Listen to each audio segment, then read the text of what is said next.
أول تعليق من كريم بنزيما بعد انتقال كيليان مبابي رسميا اليوم إلى ريال مدريد.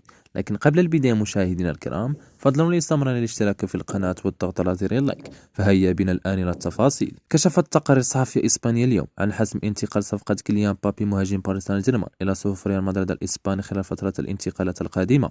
وأكدت إذاعة راديو ماركا الإسبانية أن ناصر الخليفي رئيس باريس سان جيرمان اقتنع بفكرة بعقد مبابي لريال مدريد بعدما رفع النادي الملكي عرضه لشراء اللاعب.